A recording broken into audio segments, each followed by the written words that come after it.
Nadreen, India के foreign relations को और इंडिया के नेशनल इंटरेस्ट को जो नुकसान नरेंद्र मोदी साहब ने गुज़िश्ता 10 साल के अंदर पहुंचाया है, इसकी मिसाल आपको इंडिया की हिस्ट्री में नज़र नहीं आएगी। 1947 से लेकर आज तक कभी भी इंडिया के फॉरेन रिलेशंस के ऊपर और इंडिया के डिप्लोमेटिक इन्फ्लुएंस के ऊपर इतना बुरा टाइम नहीं आया जिस बुरे टाइम से इंडिया आज गुजर रहा है। ऐसा कभी भी नहीं हुआ कि एक ही वक्त में इंडिया वेस्ट के अंदर भी गंदा हुआ हो, मिडिल ईस्ट के अंदर भी गंदा हुआ हो, अपने नेबरहुड के अंदर इतना गंदा हुआ हो कि एक से ज़्यादा मुल्कों में इंडिया आउट कैंपेन चली हो और चाइना के साथ भी इंडिया के टाइज इतने ख़राब हुए हों। ऐसा कभी भी नहीं हुआ, ये फर्स्ट टाइम हो रहा है। अब इस मनहूसियत की लिस्ट में जो नया नाम ऐड हुआ है वो वेस्ट के साथ इंडिया के टाइज के ख़राब होने का ऐड हुआ है। वहाँ पर खालिस्तानियों को लेकर इस मामले को जिस तरह से इंडिया की सरकार ने मिस हैंडल किया है, नरेंद्र मोदी की सरकार ने इस मामले को जिस तरह से मिस हैंडल किया है, ये इनके गले में पड़ गया है। और रोज़ाना कनाडा के साथ इनके जो मामलात ख़राब हुए हैं उसमें नया नया एंगल सामने आया है। एक ऐसी ही चौंका देने वाली बात ये सामने आई है कि इंडिया के होम मिनिस्टर का नाम भी इस सारे फड्डे में आ रहा है। ये जो वहाँ पर खालिस्तानियों के ऊपर क्रैकडाउन करने के लिए और वहाँ पर कैनेडियन सिटीजन्स को कत्ल करने के लिए, उनसे भत्ता वसूल करने के लिए जो गैंग्स इंडिया ऑपरेट कर रहा था सरकारी सरपरस्ती में, इसके अंदर इंडियन होम मिनिस्टर का भी नाम आया है कि इन्होंने भी अथॉराइजेशन दी थी। और ये नाम सिर्फ ऐसे इल्ज़ामात की सूरत में नहीं आ रहा। यहाँ पर आपको ये बता दूँ कि टेक्स्ट मैसेजेस जो कन्वर्जेशंस ऑफिशल्स के दरमियान हो रही है और गैंगस्टर्स के दरमियान हो रही है, वो टेक्स्ट मैसेजेस, वो कॉल्स, ये सारा कुछ डेटा जो है वो कैनेडियंस के पास मौजूद है कि किस तरह से वहाँ से आदेश दिए जा रहे थे और यहाँ से उनको एग्जीक्यूट किया जा रहा था। यहाँ पर समझा ये जा रहा था रॉ की जानिब से और दीगर जो इंडियन ऑफिशल्स हैं उनकी जानिब से कि वो जो कुछ भी बात कर रहे हैं वो सीक्रेट है और कोई और उसको पढ़ नहीं रहा। लेकिन वो सारी जो चीज़ें हैं, वो सारी जो बातें हैं, वो सारे जो राब्ते हैं, एक एक राब्ता ट्रेस हो रहा था और ये सारा डेटा कैनेडियंस के पास, फाइव आइज़ वालों के पास मौजूद है। अब होम मिनिस्टर अमित शाह के बारे में ये नया खुलासा किया गया है कनाडा की जानिब से कि इसने भी आदेश दिए थे डायरेक्टली कि जाकर ये सारी कार्रवाइयाँ वहाँ पर करो। द वायर ने रिपोर्ट किया है, इंडियन न्यूज़ आउटलेट है, कि Amit Shah authorized attacks in Canada.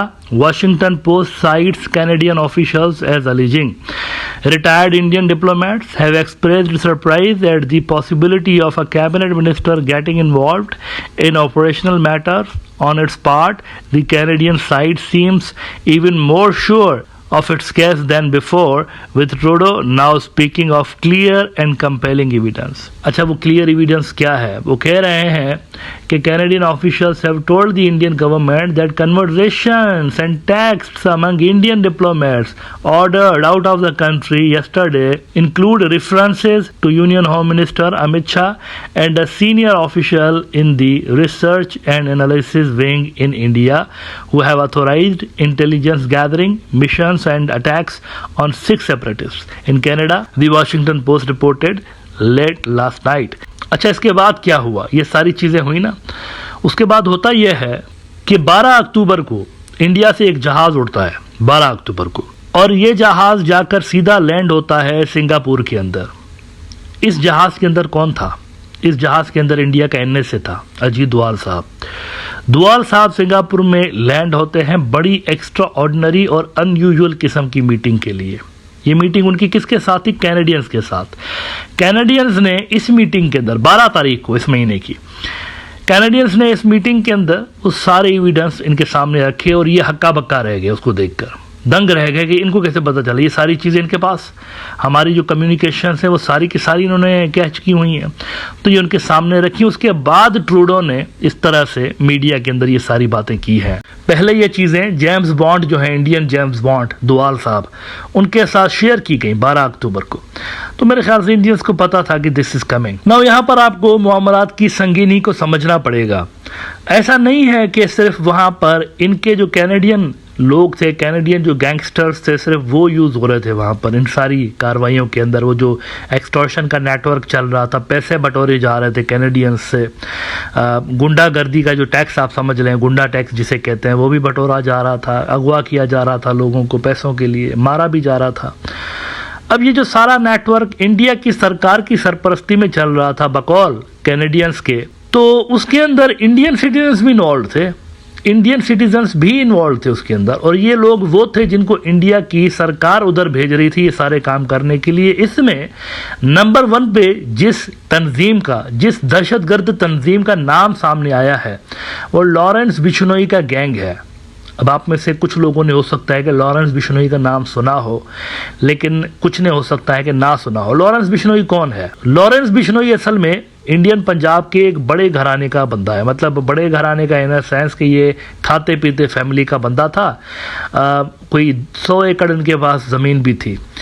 तो ये फिर क्या करता है कि वहाँ पर चंडीगढ़ के अंदर गालिबन लॉ कॉलेज के अंदर ये एडमिशन लेता है नौजवान। तो वहाँ पर जब ये लॉ पढ़ रहा था तो वहाँ पर ये स्टूडेंट पॉलिटिक्स के अंदर आया, और स्टूडेंट पॉलिटिक्स के अंदर आने के बाद इसकी लड़ाइयाँ फिर होने लगी राइवल जो ग्रुप्स थे उनके साथ। इसी चक्कर में एक मरतबा ये जेल में पड़ा। जेल के अंदर इसकी मुलाकातें दीगर दहशतगर्दों और गैंगस्टर्स के साथ हो गई, तो इसने ऑफिशियली क्राइम की दुनिया में कदम रख दिया। इसका नाम लॉरेंस बिश्नोई इसलिए है क्योंकि ये जब पैदा हुआ था तो पिंक कलर का, जैसे गोरा चिट्टा, जैसे अंग्रेज हो कोई, इस तरह का पैदा हुआ था। इसकी जो स्किन का कलर था वो थोड़ा सा हटके था, अंग्रेजों के जैसा। तो इसीलिए इसका नाम भी उन्होंने, इनके जो पेरेंट्स हैं उन्होंने लॉरेंस नाम इन्होंने इसका रख दिया। तो लॉरेंस बिश्नोई फिर अंडरवर्ल्ड के अंदर आ गया, गुंडागर्दी की दुनिया में आ गया। लेकिन उसके बाद होता यह है कि ये पहली मर्तबा जो हेडलाइन बनाता है वो सलमान खान को धमकियां देने वाले केसेस के अंदर बनाता है। कोई बहुत साल पहले सलमान खान ने कोई मूवी की शूटिंग के दौरान हिरन मारा था, शिकार किया था, तो उसके चलते इसने इनको धमकियां देना शुरू की सलमान खान को। और इन धमकियों के चक्कर में फिर होता ये कि वो जो भत्ताखोरी करते रहते हैं ना, लोगों से पैसे बटोरते रहते हैं। अब ये मैं लिंक करने जा रहा हूँ इनको, बिश्नोई वालों को, कनाडा के साथ। जरा देखते जाइएगा किस तरह से मामलात हुए हैं सारे। तो लॉरेंस बिश्नोई जो है इस तरह से अपने आप को नेशनल लेवल पर पॉपुलर करता चला गया। उसके बाद रिसेंटली हुआ यह है कि इसने जेल में बैठकर, ये गुजरात के अंदर किसी जेल में है, बीजेपी की रूलिंग स्टेट है गुजरात, तो वहां पर ये बीजेपी वालों का मेहमान बना हुआ है उस जेल के अंदर। जेल से बैठ के इसने अपना नेटवर्क बढ़ाता चला गया, दिल्ली के अंदर पहुंच गया, और अब ये मुंबई के अंदर भी इंटर हुआ है। मुंबई के अंदर इंटर होने के लिए इसने क्या किया है कि सिद्दीकी कोई वहां पर फिल्मी दुनिया का बड़ा एक नाम था पिछले दिनों, उसको सिद्दीकी को इसने टपकाया है वहां पर मुंबई के अंदर। तो कुछ माहिरीन कह रहे हैं कि सिद्दीकी को कत्ल करने के पीछे असल में मोटिव गालिबन ये नज़र आता है बिश्नोई गैंग का कि वो अब मुंबई की जो अंडरवर्ल्ड है उसके अंदर इंटर होना चाहते हैं ये वाला गैंग, और उसको काबू करना चाहते हैं, ऑक्यूपाई करना चाहते हैं। दिल्ली के अंदर, पंजाब के अंदर इस गैंग ने ठीक ठाक प्रेजेंस कर लिया है, अब ये वहाँ मुंबई में इंटर होना चाहते हैं। इस गैंग के लिए कैनेडियंस ने कहा है कि हमारी तरफ भी इसी गैंग को इंडियन सरकार ने इस्तेमाल किया है, जिसका साफ मतलब यह है कि बीजेपी का आशीर्वाद इस गैंग को हासिल है। इससे तो यही साफ तौर पर नजर आ रहा है ना कि अगर सरकारी सरपरस्ती में वहां पर कनाडा में जाकर ये बंदे कत्ल कर रहे हैं, ये वाला जो गैंग है भत्ताखोरी कर रहा है, तो इसका मतलब है कि बीजेपी इसके पीछे है। अच्छा, ये मैं कोई इल्जाम नहीं लगा रहा हूँ, ये जरा अल जजीरा की रिपोर्ट देखिए। हसास खबरें हैं, सेंसिटिव खबरें हैं, तो यहाँ पर रेफरेंसेज लगाना बड़ा जरूरी होता है। वो कहते हैं, who is Lawrence Bishnoi the gangster at the centre of India Canada स्पैट।